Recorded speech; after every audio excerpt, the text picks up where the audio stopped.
मैंने तुम्हें पैसे भेज दिए। तेरा तोहफा तैयार है। तोहफा? कैसा तोहफा? एक ब्रीफकेस जिसमें भर दिया है मैंने तेरी सारी परेशानियों का हल। इस ब्रीफकेस में तेरे सारे खताओं की माफी, तेरी और तेरे परिवार की जान बची रहे, इसलिए तुझे बहुत सारी लाशें बिछानी है। क्या बोल रहे हो तुम? तेरी गाड़ी में रखा है तेरा तोहफा। मेरी गाड़ी में? क्या रखा है मेरी गाड़ी में? देखो तुम हर बार ये नहीं कर सकते। देखो मेरी हिम्मत जवाब दे चुके हैं, तुम बार बार मेरे साथ ये नहीं कर सकते। मैं पता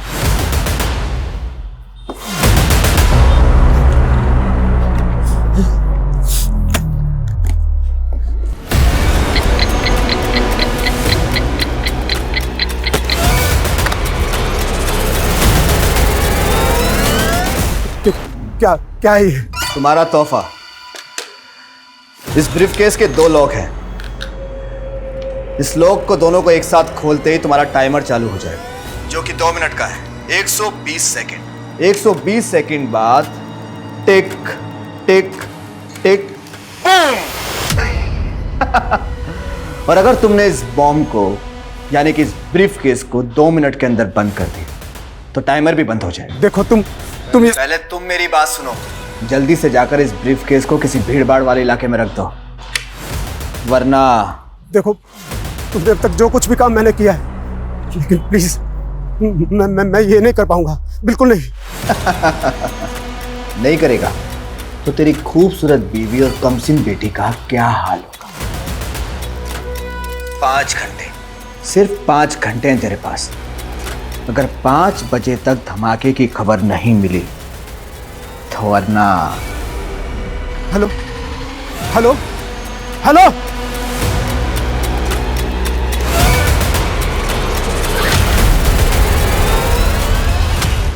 नमस्कार, मैं रेणुका शाहने क्राइम पेट्रोल सतर्क में आपका स्वागत करती हूँ। पैसा, पावर और ब्यूटी, इसका नशा ही अजीब होता है। एक ऐसी मृत तृष्णा जिसकी होड़ में रोशनी कब अंधेरे में बदल जाती है पता ही नहीं चलता। अर्श की बुलंदी कब फर्श की गर्त में समा जाती है एहसास ही नहीं होता। हमारी चाह, हमारी तमन्ना हमें कभी कभी इतना मोहताज बना देती है कि हम हाथ फैलाते हैं तो गुनाह अपनी बाहें फैलाए सामने होता है।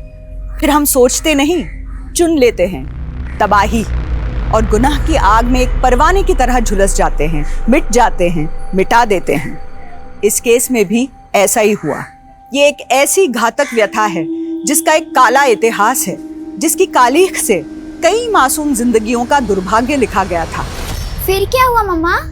फिर राजकुमारी ने अपने लंबे बालों को महल से नीचे लटका दिया और राजकुमार उन बालों के सहारे ऊपर आ गया। तुम्हें भी। पापा!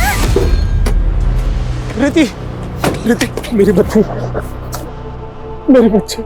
क्या बात है, आज बच्चे पे बड़ा प्यार आ रहा है। इतनी जल्दी कैसे आ गया ऑफिस से? हाँ, वो तुम लोगों से मिलने का दिल किया तो चला है, पता नहीं फिर कभी मिलना होगा। कैसी बातें कर रहे हो? सब ठीक तो है? हाँ। पापा हमने नया ब्रीफकेस लिया है, इसमें कुछ सरप्राइज है क्या मेरे लिए? रिति!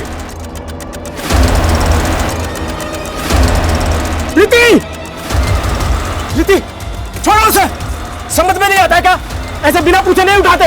इतना गुस्सा क्यों कर रहे हो? बच्ची ने ब्रीफकेस उठा लिया तो ऐसे बात करोगे उससे? सॉरी बेटा, सॉरी। अच्छा, आप घर पे ही हैं? वो एक क्लाइंट से मिलने आया था तो सोचा घर होता चलता हूँ। हाँ? क्या जीजा जी, आप तो मुझे देख के ऐसे खिसक रहे हैं जैसे क्रिमिनल हो। अरे क्या हुआ जीजा जी, इतने सीरियस क्यों? मजाक कर रहा हूँ, मजाक। अपनी बहन के साथ करना मजाक। चलता हूँ। अरे घर आ ही गए तो लंच करके जाइए ना। भूख नहीं है, तुम अपने भाई का चाय नाश्ता देखो।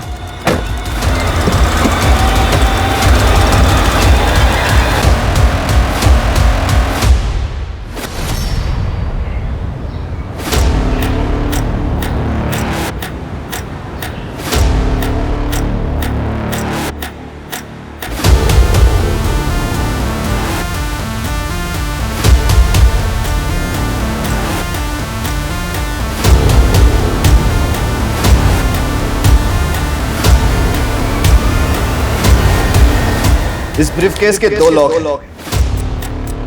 इस लॉक को दोनों को एक साथ खोलते ही तुम्हारा टाइमर चालू हो जाएगा।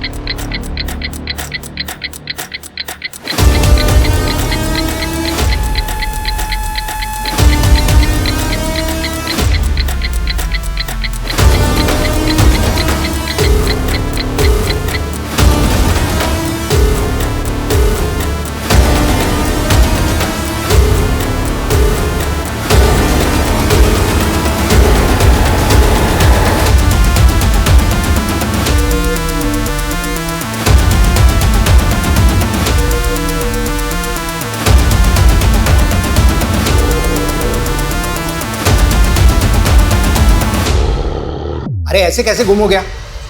जल्दी ढूंढ उसे। हाँ, और अपडेट दे मुझे। कुछ तो चल रहा है जतिन के मन में जो वो बता नहीं रहे। ऑफिस से जल्दी घर भी आए और शक्ल दिखा के चले गए। अरे कहीं ऐसा तो नहीं कि तुम पे शक कर रहा हो कि बीवी पीछे क्या करती है? अरे जस्ट जोकिंग, टेंशन वाली कोई बात नहीं है, सब ठीक हो जाएगा। Hope so. वो क्या है ना साहब, इस साल बारिश ठीक से हो भी नहीं पाई। वो बोलते हैं ना ग्लोबल वार्मिंग बढ़ रहा है साहब। बहुत गर्मी है साहब। बस गरीबों को मुझे यही उतरना। कितने पैसे हुए? 100 रुपये साहब।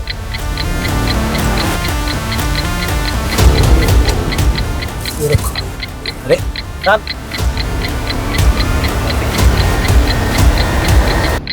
अरे साहब आपका ब्रीफकेस।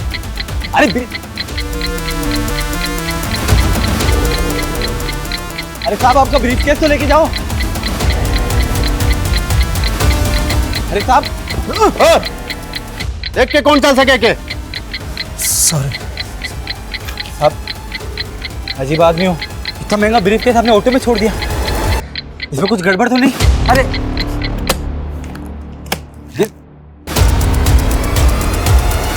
अजीब आदमी। कहीं ऐसा तो नहीं कि मन्ना ने आपको रिश्वत दी और आपने उसे निकलने दिया? ये आप क्या बोल रहे हैं सर? मेरे पास तो सिर्फ डंडा था। क्या रे, ये धमाके की ब्रेकिंग न्यूज की खबर दिखी नहीं मुझे अभी तक। मैं बेकसूर लोगों को नहीं मार सकता। मैं क्या मैं कलानगर थाने के सामने खड़ा है तो बड़ा चौड़ा हो रहा है तू। सुबह से मेरा शूटर तेरा पीछा कर रहा है।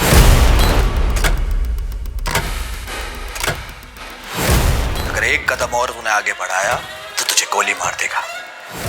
और तेरे मरने के बाद तेरी बीवी मेरी रखेल और बेटी धंधे वाली। और सुन, मेरा एक आदमी तेरे घर पे भी है। नहीं, बोले कुछ मत करना। तुम जो कहोगे मैं करूंगा। तो निकल वहां से अभी के अभी। और दोनों लोग खुलने के बाद जो 2 मिनट में धमाके वाली बात थी ना, वो कहानी थी, झूठी कहानी। टाइमर तो ऑलरेडी सेट कर रखा है मैंने। अब तो इसे खोल या मत खोल, धमाका तो होगा। अब कुछ देर है तेरे पास, कुछ देर। हेलो।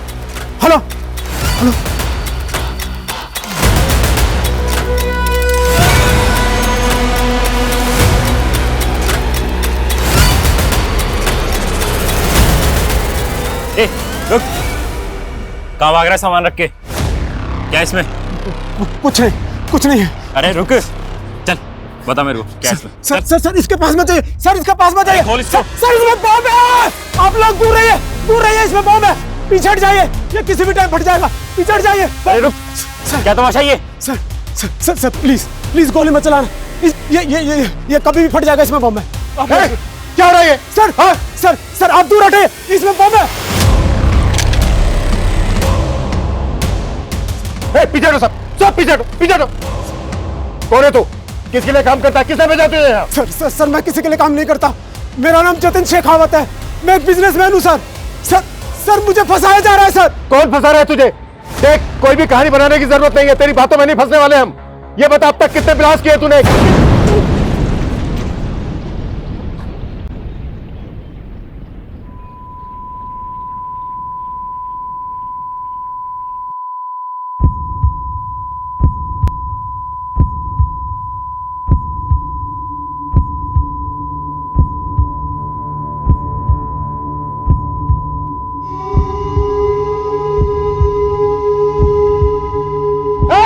चल रहे?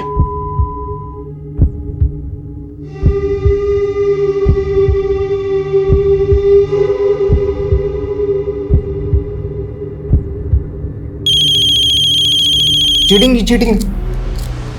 हेलो, क्या? सर ये पहले ब्रीफ केस रख के भाग रहा था, फिर कांस्टेबल मिश्रा ने इसे देख लिया तो अपने मजबूर होने की कहानी सुनाने लगा। हाँ सर, ये आदमी बार बार बोले जा रहा था कि मैं बेकसूर हूँ और सूटकेस में बॉम्ब है। ये आदमी अपने आप को एक बिजनेसमैन कह रहा था। इस आदमी की हमें डिटेल्स निकालनी होगी और ये भी पता लगाना होगा कि किस वक्त ससेज ने हमारे थाने के बाहर ब्लास्ट किया। अगर सीसीटीवी फुटेज के हिसाब से देखें तो ये आदमी काला नगर पुलिस स्टेशन में अभी अभी एक भीषण बॉम्ब ब्लास्ट हुआ है। हमारे सूत्रों से पता चला है कि बॉम्ब एक बिजनेसमैन जतिन शेखावत ने यहाँ प्लान किया था, जो कि इसी बॉम्ब ब्लास्ट में मारा गया है। पुलिस को जतिन के टेररिस्ट ऑर्गेनाइजेशन से जुड़े होने का भी अंदेशा है।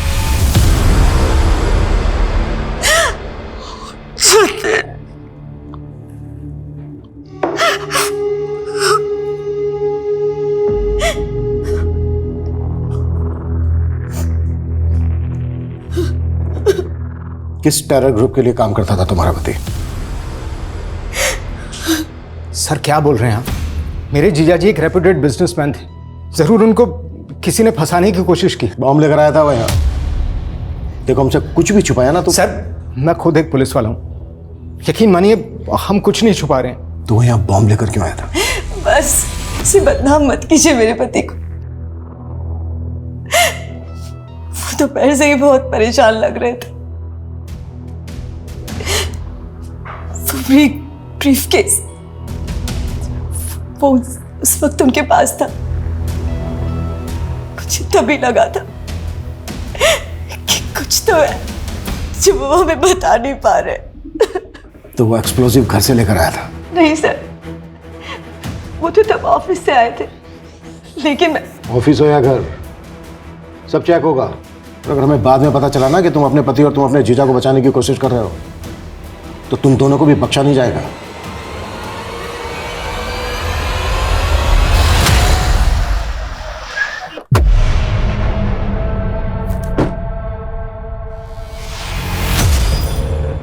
अबे तू कहाँ लेके आ गया मुझे यार? यार मेरा गैराज का काम बाकी बिना वर्दी के मेडल कैसे मिलता है बताता हूँ, देखते जा बस। जो मैं बोलूँ वो करते रहे।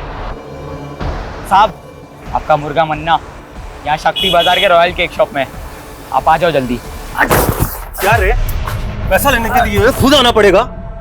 मन्ना भाई अभी धंधा बंदा चल रहा है, तो थोड़े से बढ़ तो ना। धंधा चल रहा है। अरे मन्ना चल रहा है। हाँ अरे मन्ना भाई मुझे ये मैकेनिक चल बाहर आ, खुल गई डिक्की, जल्दी आ, चल चल चल।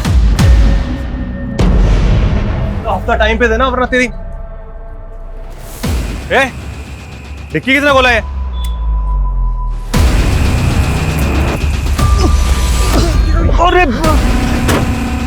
अरे डर मत, इधर आजा, शेर पिंजरे में बंद है। साहब आपको मैंने ही कॉल किया था, आइए। आपका मुर्गा मन्ना यहाँ डिक्की में बंद है। मजाक कर रहे हैं क्या?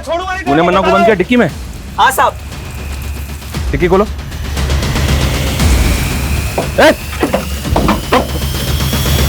साले कितने तेरे को तो मैं देख लूंगा। गाड़ी में डालो इसे, चुपचाप बैठ। उठ जाओ। थैंक यू साहब, अब तो आप मानते ना कि मैं पुलिस वाला बन सकता हूँ। पुलिस वाले को तो पता नहीं, पर मेरा खबरी बन गया है तू। सच्ची? तो साहब अब जल्दी जल्दी बताओ अभी आगे क्या काम करना है, ताकि मैं खबरी से पुलिस वाला बन जाऊं। इसी तरह अच्छा काम करता रहे। सर जतिन सर का बहुत ही क्लीन इंपोर्ट और एक्सपोर्ट का बिजनेस है सर, वो गलत नहीं हो सकते सर। ये इंपोर्ट एक्सपोर्ट का बिजनेस तो सिर्फ दिखावा है, यहाँ और क्या क्या होता है हम सब पता लगा लेंगे। जाके फाइल चेक करो उधर। आप बेवजह शक कर रहे हैं साहब, मैं खुद यहाँ 5 साल से काम करता हूँ, आप जैसा सोच रहे हैं वैसा कुछ नहीं है। लेकिन सर जब सुबह जतिन सर अचानक से यहाँ से निकले तो मुझे भी थोड़ा सा अजीब लगा था। और सर फ़ोन पे किसी से तो झगड़ रहे थे, हो सकता है किसी ने फंसाया उनको सर। कौन फंसाएगा उसे? सब इतना तो आइडिया नहीं है सर, लेकिन सर वो जो लड़की थी निवेदिता, वो पहले यहीं काम किया करती थी और तकरीबन 6 महीने पहले उसने सुसाइड कर लिया था। उस सुसाइड से इस ब्लास्ट का क्या कनेक्शन है? सर सुसाइड करने के बाद निवेदिता का बॉयफ्रेंड यहाँ आया था, शकील। निवेदिता! छोड़ो मुझे! सर निवेदिता कहाँ है? छोड़ो मुझे! निवेदिता! छोड़ो मुझे! सर, निवेदिता ने सुसाइड नहीं किया, बल्कि इस आदमी ने मारा! क्या बकवास कर रहा है? मुझे! क्या बकवास कर रहा है? छोड़ो मुझे! पकड़ा है। लेकिन सर उसके बाद प्रूव हो गया था कि निवेदिता ने सुसाइड ही किया था। लेकिन उसने सुसाइड क्यों किया? सर अब मुझे कैसे पता होगा?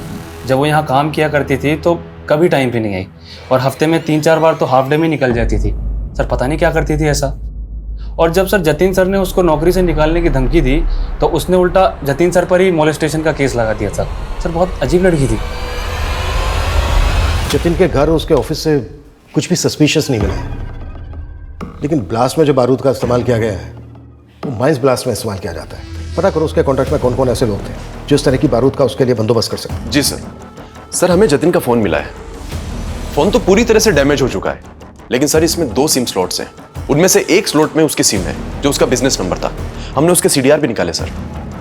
ब्लास्ट वाले दिन एक नंबर से लगातार उसे कॉल्स आ रहे थे। सर ऐसा लग रहा है जैसे कि कोई उसे इंस्ट्रक्शन दे रहा हो। अगर जतिन का इंटेंशन ब्लास्ट करने का होता तो अपना बिजनेस नंबर इस्तेमाल क्यों करता? बार बार कह रहा था कि उसको मजबूर किया जा रहा है, मजबूर किया जा रहा है। क्या जतिन वाकई में सच बोल रहा था? लेकिन सर कोई टेररिस्ट ग्रुप किसी अनजान आदमी से बॉम्ब प्लांट करवाए, ये पॉसिबल है? लेकिन हम टेरर एंगल को रूल आउट नहीं कर सकते। शायद जतिन का स्लीपर सेल की तरह इस्तेमाल किया गया हो। स्लीपर सेल वो क्या होता है सर? ये स्लीपर सेल एक तरह से उग्रवादी ही होते हैं जो आम लोगों के बीच में रहकर उग्रवादी गिरोह के लिए काम करते हैं। हमें पता चला है कि कमला नगर में एक ऐसा ही स्लीपर सेल पनप रहा है। कमला नगर? सर वहां पे तो मेरी झोपड़ी है। जानता हूं, तभी तो ये काम तो मैं दे रहा हूं। उसे ढूंढोगे? आप ऑर्डर दो, क्या करना है? सर, आप ऐसे नाम जानकर किसी को भी उठा लोगे क्या? सर, मैं मानता हूं कि मैंने उस जतिन को मारने की धमकी दी थी क्योंकि उसने मेरी गर्लफ्रेंड के साथ। लेकिन निवेदिता ने जो जतिन पर मोलेस्टेशन का चार्ज लगाया था वो साबित तो नहीं हुआ। हाँ सर, लेकिन निवेदिता के साथ शोषण जरूर हुआ था, और उस जतिन की वजह से उसने पहले भी। निवेदिता, क्या कर रही हो तुम? छोड़ो मुझे, मर जाना चाहती हूँ मैं। वो मुझे मोलेस्ट करता है और पुलिस वाले मुझे जलील करते हैं। कहते मैंने झूठा केस किया है। सब जतिन ने अपने पैसे और पावर के बल पे अपने आप को बचा लिया था, और उसका साला भी तो पुलिस में है। SI विनोद? हाँ, जानते हैं उसको? वो देख रहा था ये केस। हाँ सर। सर, आपको नहीं लगता है कि उसने अपने जीजा को बचाया होगा? वो हम देख लेंगे, लेकिन पहले तू ये बता, तेरे किसी भी आईडी में तेरे बाप का नाम नहीं है। आया कहाँ से तू? सर, मैं अनाथ हूँ। कानपुर के एक अनाथालय में पला पड़ा। आप चाहे तो पता कर सकते हैं। और निवेदिता? हमें पता चला है उसका अंतिम संस्कार भी तूने किया है। उसकी फैमिली? निवेदिता भी मेरी तरह अकेली और बेसहारा थी, और इसी का फायदा उठाकर उस जतिन ने उसे अपना शिकार बनाया।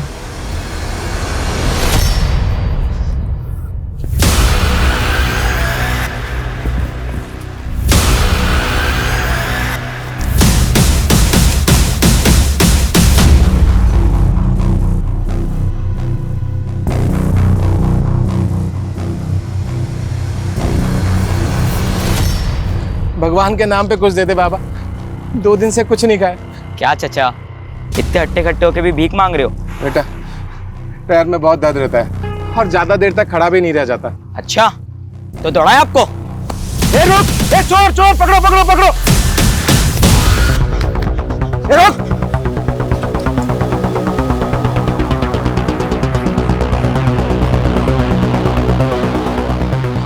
साहब, आपका खबरी वो जमुनानगर के पास जो चौराहा है ना, वहां पे आ जाओ। पक्की खबर है साहब, जल्दी आ जाओ। शाना बनता है? छोड़ो, पुलिस को फोन करता है। छोड़ो। ए रुक, रुक।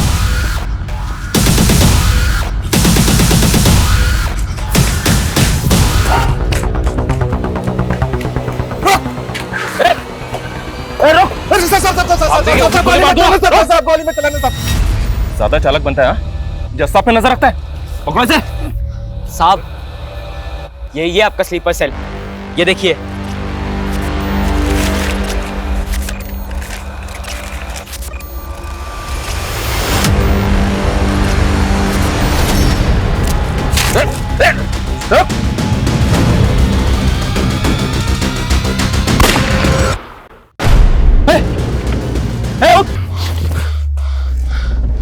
इसको मरना नहीं चाहिए था।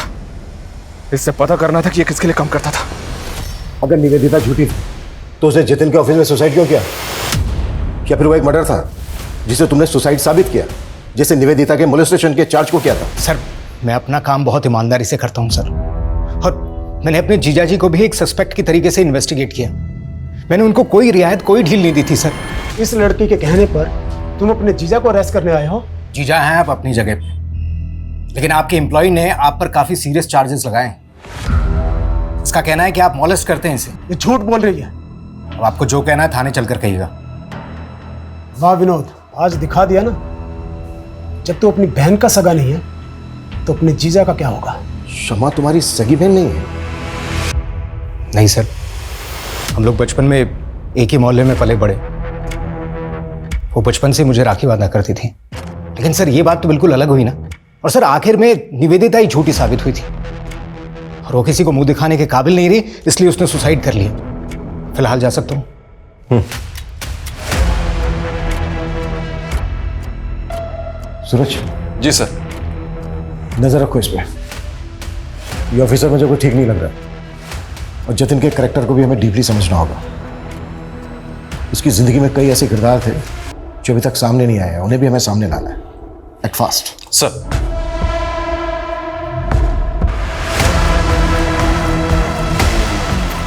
सुबह सुबह क्या मुंह लटका के बैठे हुए हैं आप, और दाढ़ी भी नहीं बनाई अभी तक। आइए पहले नाश्ता कर लीजिए, फिर। भूख नहीं है मुझे। बिना खाए कहाँ जा रहे हैं आप? जानू में जा रहा हूँ। सुनिए तो।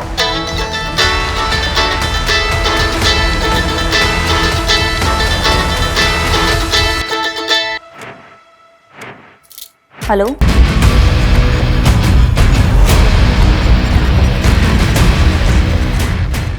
सर, मैंने जतिन का बैंक अकाउंट चेक किया तो एक बात बड़ी अजीब लगी। एक लंबे समय से जतिन अपनी कंपनी का पैसा इस तरह के कई अकाउंट्स में भेज रहा है जो उसकी कंपनी से बिल्कुल भी कनेक्टेड नहीं है। हालांकि सारे ट्रांजैक्शन छोटे छोटे थे, लेकिन ओवर द टाइम ये अमाउंट बड़ा बन चुका था सर। और पहला ट्रांजैक्शन तब हुआ था जब जतिन पे मोलेस्टेशन के चार्जेस लगे हुए थे। किसका अकाउंट है? किसी शीतल देवी के नाम से अकाउंट है।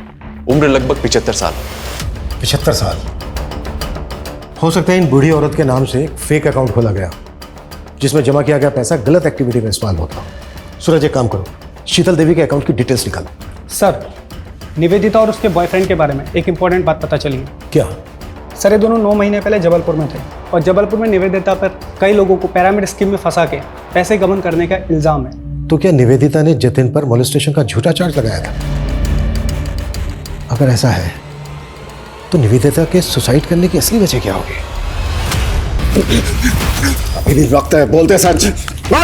सर बोलता सर, मेरा इस पिरामिड स्कीम से कोई लेना देना नहीं है सर। मैं तो बल्कि सर निवेदिता का भी इससे कोई लेना देना नहीं था।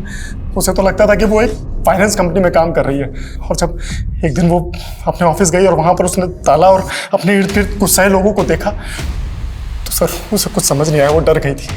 जब तक उसे सब चीज़ समझ में आई तब तक बहुत देर हो गई थी सर। मौका दिया था मैंने तुझे सच बोलने का। सर मैंने सच बोला है सर। जब तक ये सच ना बोले ना तो अनंत, तुमने मुझे डरा दिया था। यहाँ क्यों सो रहे? खाना भी नहीं खाया तुमने? तुम्हारा ही इंतजार कर रहा था। बहुत लेट कर दिया आज। वो आज काम थोड़ा ज्यादा था। I am sorry. सब मेरी गलती है।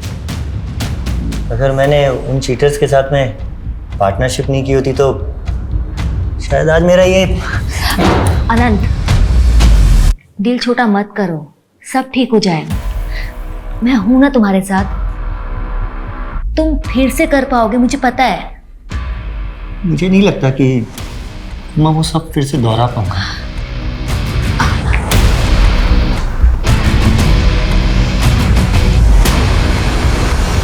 सर, जतिन का जो फोन हमें मिला उसमें 2 सिम स्लॉट्स थे। एक स्लॉट में उसका करंट नंबर है, और दूसरे में जो नंबर मिला उसके सीडीआर में हमें वंशिका नाम की लड़की का नंबर मिला सर। वो नंबर अभी बंद है, लेकिन अक्सर वो उसको रात को कॉल किया करता था। तो तुम्हें लग रहा है कि जतिन का वंशिका के साथ अफेयर होगा? लेकिन सर, जब वंशिका का सीडीआर निकाला तो उसमें जतिन की वाइफ शमा का नंबर भी मिला। आपने हमें यह भी नहीं बताया कि जतिन दूसरा फोन नंबर भी इस्तेमाल करता था। कौन सा नंबर सर? मुझे उनके दूसरे नंबर के बारे में कुछ भी नहीं पता। वंशिका के बारे में तो पता होगा, आप कॉल भी करती थी उसे? वंशिका? हाँ, जतिन की एक दोस्त थी। जतिन ने ही कभी मेरे फ़ोन से कॉल किया होगा उसे। जतिन की मौत के बाद वंशिका मिलने आई आपसे? कॉल किया उसने आपको? तो फिर ऐसी कैसी दोस्ती थी? और अब तो फ़ोन भी बंद है उसका। सर मुझे इसके बारे में कुछ भी नहीं पता।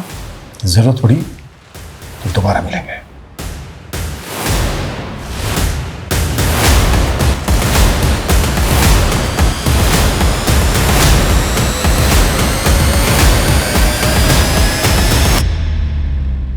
आजा माँ। वो इंस्पेक्टर आया था, उसे वंशिका के बारे में पता चल गया। तू डर मत, कुछ नहीं होगा। सर ये वही शीतल देवी है जिनके अकाउंट में जतिन लगातार पैसे भेजता रहता था। बैंक वालों का कहना है कि इनका एड्रेस बिजनौर का है, लेकिन काफी टाइम से ये वहां नहीं रह रही। जी अभी भी डाउट है कि इस अकाउंट को शीतल देवी ऑपरेट कर रही है या फिर कोई और। सर मैं बाकी डिटेल्स निकलवाता हूँ। सर वंशिका आपसे खुद मिलने आई है। सर आप लोग मेरे पुराने एड्रेस पे गए थे। मेरे एक नेबर से पता चला कि आप लोग मुझे ढूंढ रहे हैं, इसलिए मैं यहाँ पे। आपने अचानक अपना घर बदल लिया, फोन नंबर भी बंद कर दिया, क्यों ऐसा? मैं वहां से जाना नहीं चाहती थी, मुझे मजबूर किया गया। किसने मजबूर किया? जतिन के साथ क्या रिश्ता था तुम्हारा? इतने कॉल्स क्यों होते थे तुम दोनों के बीच? सर मैं जतिन को लाइक करने लगी थी, लेकिन वो मेरी मजबूरी का फायदा उठाकर मेरा शोषण कर रहा था। जतिन एक बॉम्ब ब्लास्ट में इन्वॉल्व था। इस गलतफहमी में मत रहना कि तुम्हारी कोई भी कहानी चल जाएगी। नहीं सर मैं सच बोल रही हूँ। सर मैंने कुछ नहीं किया, इस बारे में मैं कुछ नहीं जानती। सर जतिन ने मेरा वीडियो बनाया और मुझे तब तक इस्तेमाल किया जब तक वो मुझसे बोर नहीं हो गया। और सर मैंने कोशिश भी की थी पुलिस में कंप्लेंट करवाने की, लेकिन उसकी बीवी और साला दोनों मेरे पीछे पड़ गए थे। सर पहले मुझसे मेरा पति छीना और अब कोर्ट में उसके खिलाफ जाकर मुझसे मेरी इज्जत छीनना चाहती है। देखिए आप लोग। एक लड़की, जो कुछ हुआ उसे भूल जा। मैं खुद पुलिस हूँ, केस करने से कोई फायदा नहीं होगा। सर मैं बहुत डर गई थी, इसलिए मैंने वो जगह ही छोड़ दी और अपना नंबर बंद करके मैं दिल्ली चली गई। फिलहाल तुम जा सकती हो, जरूरत पड़ी तो फिर बुलाएंगे।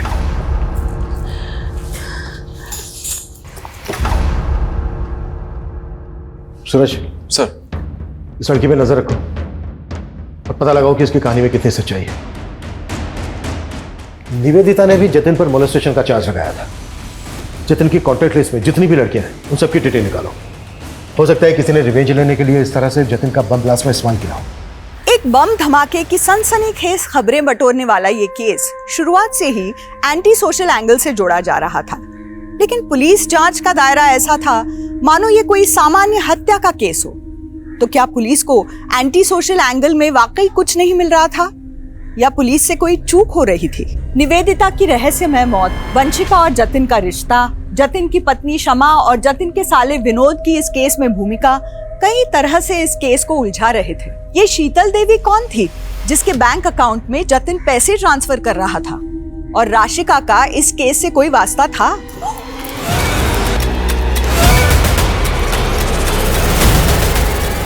आखिर राशिका का कत्ल किसने और किस मकसद से किया था? इस केस के कई और भी राज थे जो अभी तक बेपर्दा होने बाकी थे। हौसला रखो उस्मान, हम भले ही केस हार गए लेकिन तुम हिम्मत मत हारो, मैं पूरी जान लगा दूंगा। कैसे हार ना मानूं? मैं उस्मान हूं तो मैं झूठा हो गया?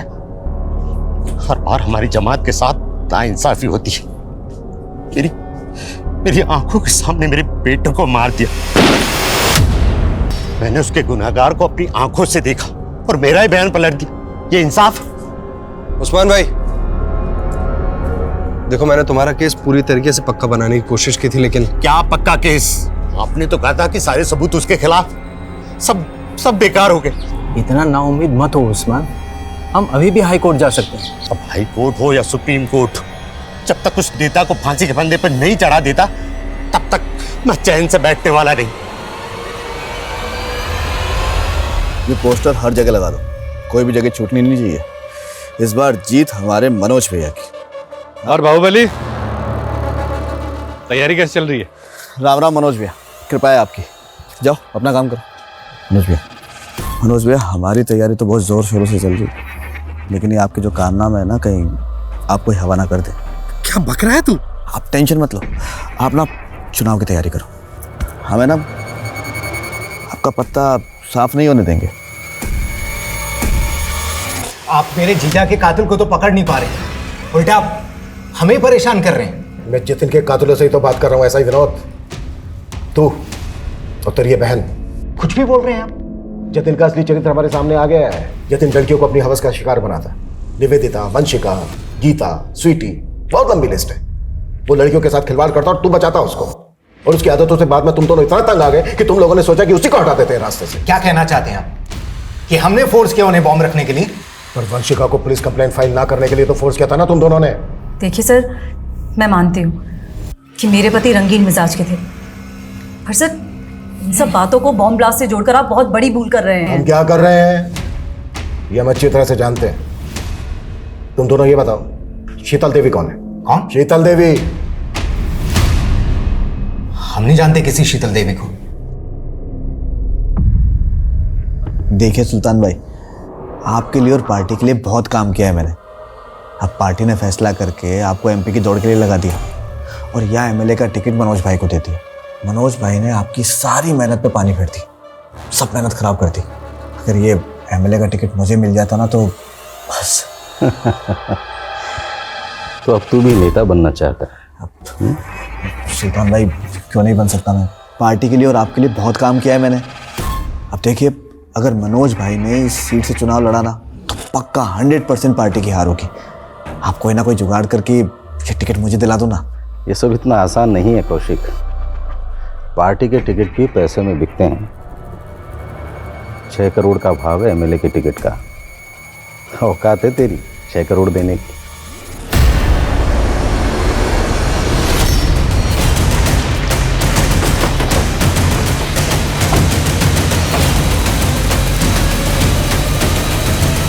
पीछे चलिए आप, पीछे चलिए। सर, उस्मान का मर्डर सिर्फ इसलिए हुआ क्योंकि वो अपने बेटे आमिर के मर्डर का इंसाफ चाहता था, और आमिर का मर्डर इसलिए हुआ क्योंकि वो अपनी जमात के लिए एक राजनीतिक संगठन बना रहा था। उसका हत्यारा आने वाला चुनाव लड़ रहा है। उस्मान उसे अंदर करवाना चाहता था और इस पूरे कांड में एक पुलिस वाला उसे घुमा रहा था। मुझे शक है कि इस पुलिस वाले की बात कर रहे हैं आप? एसआई मंगल। तुम उस्मान मर्डर केस में एक फेलो ऑफिसर पे शक कर रहे हो? सर, शक करने की वजह और भी बड़ी है। हो सकता है कि एसआई मंगल का जतिन के केस से भी कोई कनेक्शन हो। व्हाट? जी सर, निवेदिता का एसआई मंगल के साथ में कनेक्शन था। जब निवेदिता का साथ एसआई विनोद ने नहीं दिया तो वो एसआई मंगल के पास चली गई और उस्मान के बेटे की मौत की जांच भी एसआई मंगल ही कर रहे थे। सर, एक और बात, ये राशि का है। कुछ टाइम पहले इसका रेप और मर्डर हुआ था। मर्डर के पहले ये और इसका पति एसआई मंगल के पास गए थे किसी सिद्धार्थ कनन नाम के आदमी के खिलाफ धोखाधड़ी का मामला दर्ज करवाने। लेकिन इस राशिका का इस सबसे क्या कनेक्शन है? सर, इस राशिका के ऊपर एमएलए मनोज ने हनी ट्रैप का मामला भी दर्ज कराया था और सर इसके बाद राशिका का रेप और मर्डर भी हो गया था। और सर इस केस की इन्वेस्टिगेशन एसआई मंगल ही कर रहा था। सर, मुझे तो यह भी लगता है जतिन का मर्डर जिस टेररिस्ट ग्रुप ने किया था कहीं ना कहीं एसआई मंगल का उनसे हाथ मिला हुआ था। लेकिन सबसे पहले हमें एसआई मंगल के खिलाफ सबूत इकट्ठा करने होंगे, लेकिन ध्यान से और संभल कर। एसआई मंगल को इस बात की भनक तक नहीं लगनी चाहिए कि हम इस केस को इन्वेस्टिगेट कर रहे हैं।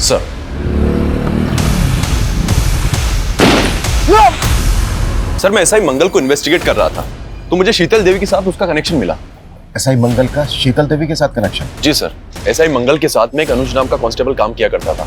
शीतल देवी उसी अनुज की नानी है जिसके अकाउंट में जतिन पैसे भेजा करता था। सर, आप एक ईमानदार ऑफिसर पर ऐसे संगीन आरोप नहीं लगा सकते हैं। सर, मेरा उस ब्लास्ट से कोई लेना देना नहीं है। तेरे साथ काम करने वाले कांस्टेबल अनुज से मिले शीतल देवी जिसकी नानी है। वो अपनी नौकरी और इज्जत बचाने के लिए सरकारी गवाह बनने के लिए तैयार हो गया है और उसकी नानी भी गवाही देंगी कि उनके अकाउंट को तू। सर, मैं सच कह रहा हूँ सर, मेरा उस ब्लास्ट से कोई लेना देना नहीं है सर। सर, मैं सिर्फ और सिर्फ एक कठपुतली था सर। मुझ पर प्रेशर था 1 करोड़ रुपए इकट्ठा करने का, वरना मेरी जान चली जाती सर। साफ साफ बोल। सर, जब निवेदिता मुझसे हेल्प मांगने के लिए आई तो उसने मुझे एक वीडियो दिखाया। उस वीडियो में जतिन और निवेदिता बिस्तर पर साथ थे।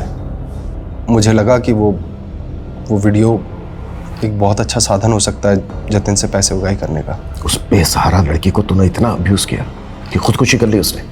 राशिका और उस्मान को भी तू नहीं, और वो जतिन उसको भी बम ब्लास्ट में तू नहीं। नहीं सर, सर मैं सिर्फ और सिर्फ एक कठपुतली था सर। तो कठपुतली ये बोल, तेरी डोर किसके हाथ में है? बोल। नेताजी आप भी कैसी बातें करते हैं? आपका हुक्म मैं कैसे टाल सकता हूं? अरे आप जिसको बोलेंगे मैं उसको अंदर डाल दूंगा।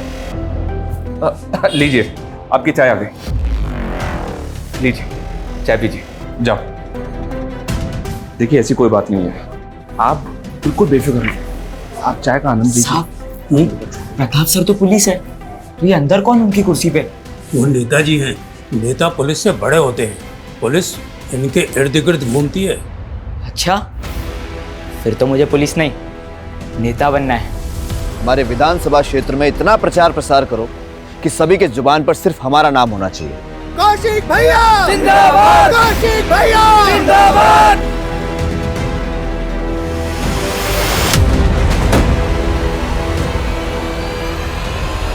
सर ऐसा ही मंगल ने जिस कौशिक तिवारी का नाम बताया है वो बचपन में पुलिस का इन्फॉर्मर था। देखते ही देखते पॉलिटिशियन सुल्तान का दिल भी उस पर आ चुका था। उसके सर पर सुल्तान का हाथ है।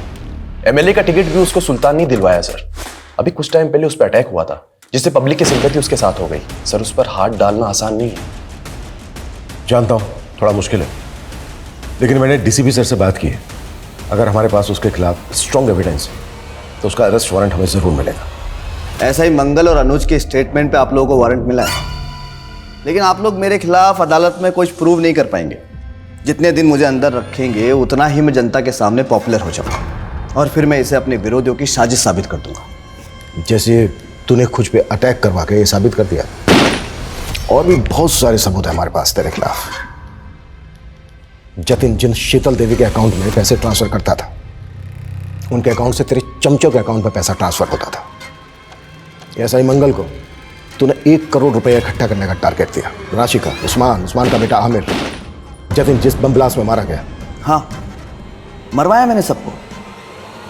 आखिर थे क्या वो मेरे लिए? सिर्फ मोहरे। देखो मैं पहले तुम्हें बहुत पैसे ट्रांसफर कर चुका हूं। अब मेरा और निवेदिता का वीडियो डिलीट करो प्लीज। तेरा तोहफा तैयार है, एक ब्रीफकेस। इस ब्रीफकेस में तेरे सारे खताओं की माफी है। जतिन से बहुत सारा पैसा वसूलने के बाद मैंने उसका इस्तेमाल करके पॉलिटिशियन मनोज के इलाके में बम धमाका करके उसकी छवि बिगाड़ने का पूरा बंदोबस्त कर लिया था। नेता के जाने के बाद बाहुबली को टिकट मिला और मुझे इस टिकट की कीमत अदा करने के लिए 6 करोड़ रुपए की रकम अदा करनी थी। तो मैंने उसी वक्त से अपने सारे जानने वाले पुलिस वाले और गुंडों को जुगाड़ में लगा दिया। उस्मान और उसके बेटे आमिर को भी पॉलिटिक्स में आना था। उस्मान का बेटा अपनी जमात इकट्ठी कर रहा था, लेकिन मनोज नहीं चाहता था कि उसके इलाके में कोई भी संगठन बने जिससे उसका वोट कम हो। लेकिन मनोज को तब तक यह भी नहीं पता था कि जो मैं सब कुछ कर रहा हूं ना, वो उसके लिए नहीं, मेरे लिए कर रहा था। अबे अंधा है क्या? बेटा नहीं तुझे? बेटा दे बेटा, साले अबे बेटा चल बेटा यहां से चल। और फिर उसका बाप अपने बेटे को इंसाफ दिलाने के लिए कोर्ट चला गया और इधर पीएसआई मंगल मेरे इशारे पर सबूतों को कमजोर करता रहा। और फिर एक दिन केस हार गया। और जब उसने हाई कोर्ट जाने का सोचा तो क्या करता? खत्म तो करना ही था, कर दिया। राशिका को क्यों मारा? राशिका का पति कर्जे में डूब गया था। वो मंगल के पास मदद मांगने के लिए आई थी और मुझे मनोज और अपने विद्रोही नेताओं की छवि बिगाड़ने के लिए एक औरत की जरूरत थी। मदद मांगने आई थी मैं आपसे मंगल जी के कहने पे, और आप कह रहे मुझे दूसरों के साथ सोना होगा? हाँ, सोना होगा। इस सीट पर खड़े होने वाले सारे नेताओं के राज मुझे लाकर देने होंगे। मैं अपने खिलाफ कोई भी कमजोर कड़ी जिंदा नहीं छोड़ना चाहता था, इसलिए राशिका को भी मार दिया। टीनेजर कौशिक में जो जज्बा था, वो जज्बा उस उम्र में होना काबिले तारीफ है, लेकिन बड़े सपनों की राह में गुमराह अंधेरों के पड़ाव भी मिलते हैं। वहां जब कोई हाथ पकड़ के सुधारने वाला नहीं होता तो लोग अक्सर जुगनुओं की चमक को भी कामयाबी का सूरज समझ बैठते हैं। और वो सुबह कभी नहीं आती जिसकी चाह में लोग अपना सब कुछ खो चुके होते हैं। और जब आंखें खुलती हैं तो एहसास होता है कि जिस सपने को हमने पल पल जिया था, वो सपना एक गुल्लक की तरह टूट गया, और जिसे हम छोटी छोटी खुशियों के सिक्के समझ के जोड़ रहे थे, असल में वो हमारे गुनाहों का सरमाया था, जिसका कर्ज उतारने के लिए ताउम्र पल पल सलाखों के पीछे काटना होगा। इसी के साथ अब मैं रेणुका शाहने आपसे विदा लेती हूँ। हम फिर मिलेंगे ऐसी एक कहानी के साथ जो रखेगी आपको सतर्क और जिंदगी को सुरक्षित। तब तक अपना और अपने परिवार का ख्याल रखिए और देखते रहिए क्राइम पेट्रोल सतर्क। जय हिंद।